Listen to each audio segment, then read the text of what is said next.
Hello friends, welcome back to Stan's Cutlery Universe. Well, I'm on an adventure into town. It's so exciting. I just love going to town. I'm joking, fully joking, yes. I just had to stop at the bank to get the money out to pay the bills. I gotta go into town and do. Well, I guess I didn't have to go into town. I could have done it online, but I don't know.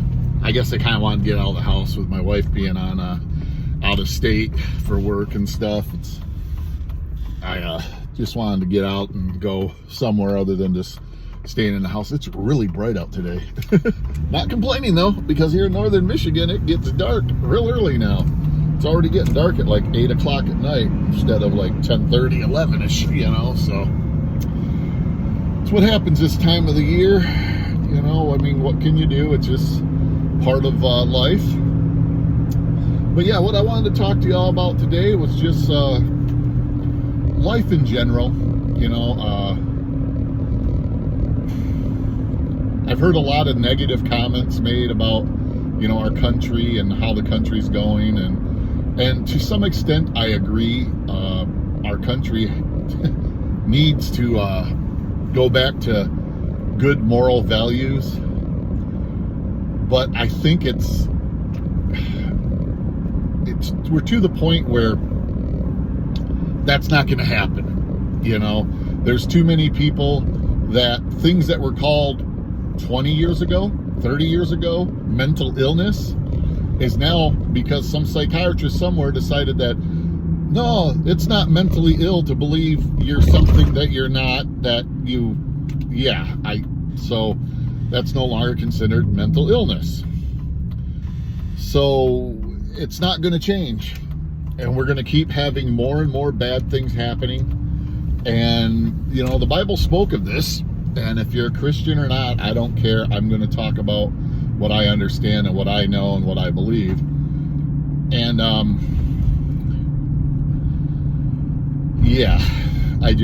I don't want to get too negative, but it's not going to change anytime soon is what I'll say. But as long as there are a few among us that still believes in God, still believes in Christ, and lives a good life, then God will never fully turn his face from us. You know, we might not get the full grace, but he'll never fully turn his face from us. So now, I've been really thinking about life in general because of what just happened.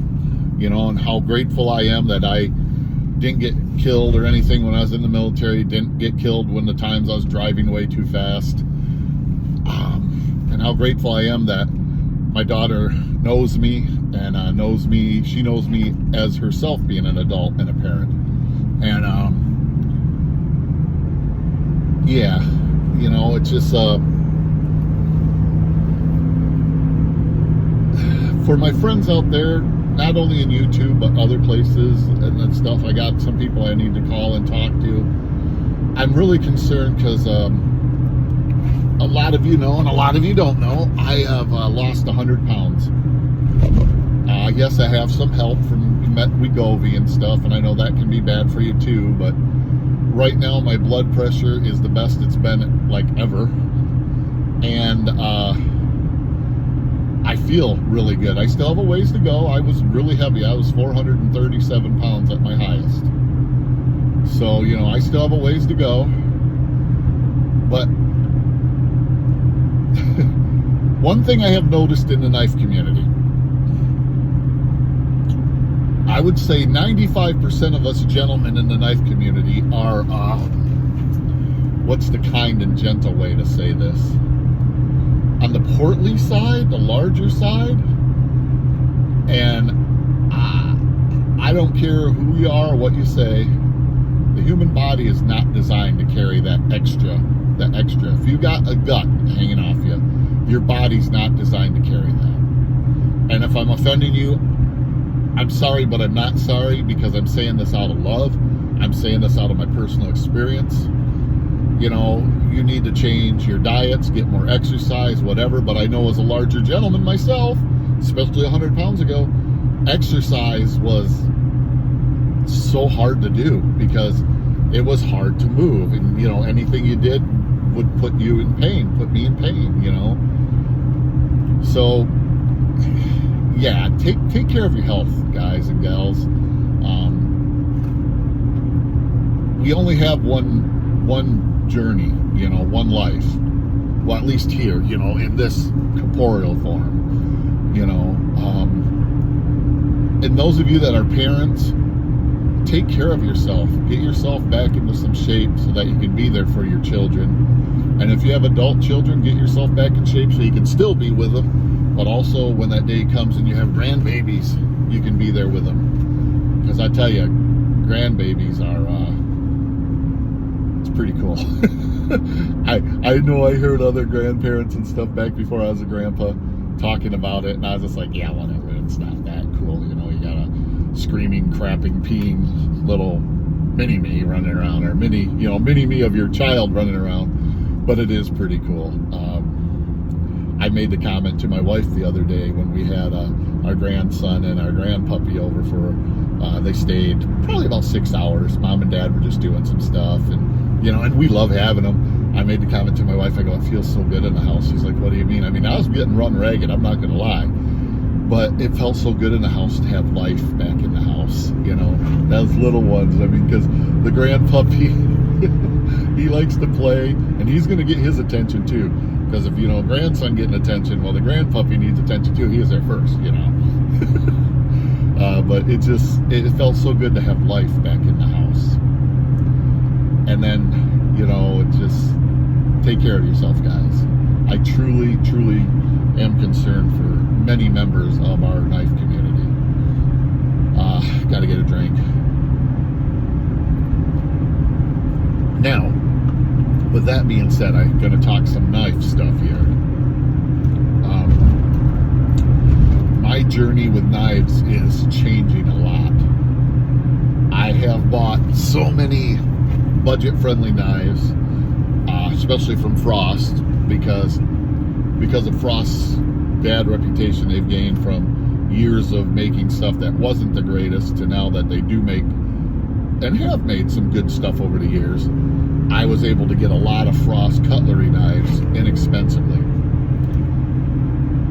I have probably Frost cutlery, there are name brands that are Frost cutlery, fixed blade and folders. I probably have 400 knives. That's a guesstimate from just, you know, seeing them and knowing how many lots of knives I won. So there's really very few Frost knives, at least in traditional, that are still out there for me to collect as far as getting something new. I've actually been watching, Cutlery Corner, which is now only on YouTube because they don't do it on television anymore that I know of. And I have seen like only a couple knives that I don't have that are traditionals. They have some neat moderns and stuff they're coming out with, I have to admit that. But when those are gone, you know, my getting them real inexpensively, excuse me, are gone for that too. When it comes to Rough Rider, there's a lot of Rough Rider traditionals I still want. And the neat thing about Rough Rider traditionals is that they do, you can kind of sort of date them because they put a model number on there. If they don't put a model number on there, you know, they was made at a certain time frame. So you got an idea, where with Frost, I mean, it depends. They might have a different shield for like Steel Warrior. I know they're in like their 4th for sure, maybe 5th generation Steel Warrior shield. But, you know, it's like the shield's the only difference. The bone and everything else is pretty much exactly the same, you know, with the same jig, the same. The bone might be slightly different color because of how dyes set in. So for that, most of those are done for me. There's still some older Frost cutlery knives, traditionals, that I'm looking for that they haven't made in like years and years. When I say years, I'm talking like 20 years. But it is what it is. Long story short is the knives I have coming in are definitely going to slow down, because the super budget friendly knives I've pretty much maxed them all out, if you know what I'm saying there. when it comes to that. Rough Rider, the knives I'm looking, well, they got some modern or some traditionals I still don't have on the newer line too that I want to get. But there again, it's not going to be the $5 to $10 a knife like I was getting the a lot of the not Rough Rider, but Frost Cutlery knives, because I was buying massive lots of like 100, 200 knives at one shot. So even there, if you go, say, the average Rough Rider traditional, say $15, or let's just read the math for my dumb brain, say $20. I doubled the cost. So where before I'd maybe get 50 knives for $500, I'm now going to get 25, and it won't be in one lot. It'll be, so just it's going to slow down. It's going to slow down a lot. And when it comes to my fixed blades, I have a boatload of fixed blades. As you all have seen from my shorts and stuff. I am going to start breaking some of them out and actually field testing them, doing some chop tests, doing some fun stuff with them, see how they handle, how they hold up. There's so many people that are like, oh, that's crap, that's a chip away cutlery, that's a whatever, they're crap, they're Pakistani. Okay, well, let's find out if they're crap. If they're crap, I'll be the first one to say, hey, they're right, these are crap, because that's how I roll. You guys know that. I am definitely a Rough Rider fanboy. I'm actually a Frost Cutlery fanboy when the knife's done right, because I know you guys have seen my videos where I'm like, yeah, this thing's a piece of crap from Frost, because the build quality and the quality control is just horrible. So even though I am a fanboy, I'm still very honest about my opinions and thoughts on them. So that's kind of what I'm going to do with my fixed blade. So there's going to be a lot more fixed blade content out there. And also, after cleaning up my 1972 Buck 110, that went really well. I was actually very, very pleased with how well that did do. And now I got some ideas of how to make the cleanups even better with that. So I think, I got a bunch of knives that need some cleaning up. A bunch of them are Buck 110s from different years. Some of them are going to get cleaned up, and I'm going to show them. Others that I bought simply because I knew the blades were bad, and I bought them just to be carry pieces, which I don't know why I did that. I got them, I do know why. I got them cheap. I paid like $20 for them because the blades are all boogered up.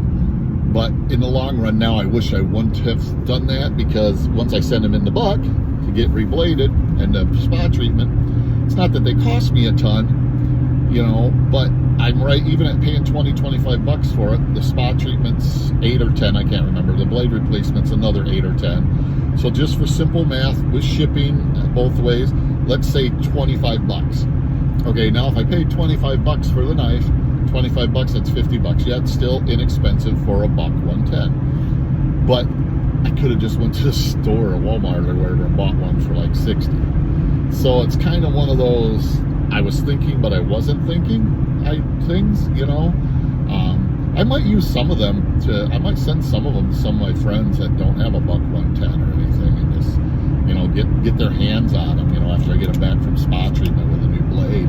Let them enjoy a Buck 110, I still got to send them out though. And the other thing is I don't know what happened, but our money's a little tighter than I thought it was going to be, One is I did overspend. I'm not going to lie. I did overspend a couple, 3-4 times. 2, we've had some car problems, which even though I'm a mechanic, it's harder for me to do the repairs, but I still do them. But, even though parts, you get a decent price on them, because I get a better price than the average person does, because, I have connections, I guess I'll say. It's still, when you go drop $500 on car parts, yeah, and then like 3 weeks later you drop another 200, and then 3 weeks later you drop another 300. Yeah, that adds up. But the thing is, I still don't have a car payment on this vehicle, so it's like,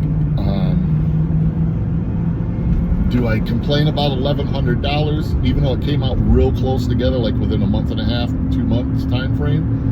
Or do I just shut my pie hole and just keep working on it and doing what it needs when it needs repairs? Because as you repair the things, that's probably not going to go bad again, or it shouldn't go bad again. Otherwise, you did something wrong, you know. So, you know, you just gotta. It's however you want to look at it. If you'd rather have a $400 a month car payment, then people, guy just halfway turned into my lane, going to make a left turn, and then decided not to, but still stayed halfway in my lane. Yeah. All you can do is love them, you know, be a offensive and a defensive driver, both. You got to be good on both, because I don't know if people just don't think, or people just got too much other crap going on. Some people would say making a video while I'm driving is dangerous, and you know, to some extent I'd agree. But I am very, if you don't notice, I'm always scanning, looking for stuff, mirrors and everything. Just the way I was brought up to drive, and you know, it's just. But you know, you probably are correct. But it's just like, to me, it's just like talking on the phone. You know, I'll look at the camera or the phone every once in a while, but you know, I'm not touching it. I'm not doing anything like that. I'm just driving and chatting. But yeah, so the knife content's going to change a little bit. I'm still going to show knives. I'm still going to do like hashtags and stuff and have fun with them. It's just, it's going to change the way that I do them. That makes sense. Hope that makes sense. You know, like, there's probably going to be more fixed blade content, and you know, not just shorts. It's going to be, like I said, I want to start testing some of these fixed blades. And I know for some of y'all, you don't care about fixed blades, and you're like, that's not for me. Well, that's okay. All I would ask is, honestly, if you would please, if you're not going to watch the whole video, please give it a thumbs up at least, please. You know, and if you'd really like to, leave a short little comment, you know, even if it's something like, hey Stan, not really for me, thanks, you know, because that all adds up in the YouTube algorithm, you know, and then it helps my videos get pushed so that my channel can grow a little bit, you know. And I'm not monetized or anything like that, and don't plan on ever being, really. I mean, if I do someday get there, cool, but I'm obviously not worried about it. You know, when I started this channel, that was my goal. I wanted to be monetized because I was going to make YouTube money for you know, but about, I don't want to be rude. The only way I see you making really, really good money on YouTube is you pretty much got to do dumb stuff. You have to be some type of content that gets the younger people watching you, like hurting yourself, doing stupid pranks, stuff like that, or put a very buxom woman on every, you know, thumbnail. That seems to work too, I've noticed. But I'm not going to do any of that. You know, I am who I am. I have my beliefs. I want to be very honest with you all. I want to just grow true relationships and friendships through this channel, and just have fun with it, because that is ultimately my truest goal with this channel since I started it, because that's what I have fun doing, you know, if that makes sense. I hope that makes sense to some extent. I'm not sure if it does or not, but you know, basically I don't want to do silly stuff to get views. You know, if a silly thing happens, then hey, if it's natural, okay, cool, but not just to get views. Well, with that being said, I've made it to my first destination. Thank you all for joining me. I love y'all. Live long, prosper, and collect your own way.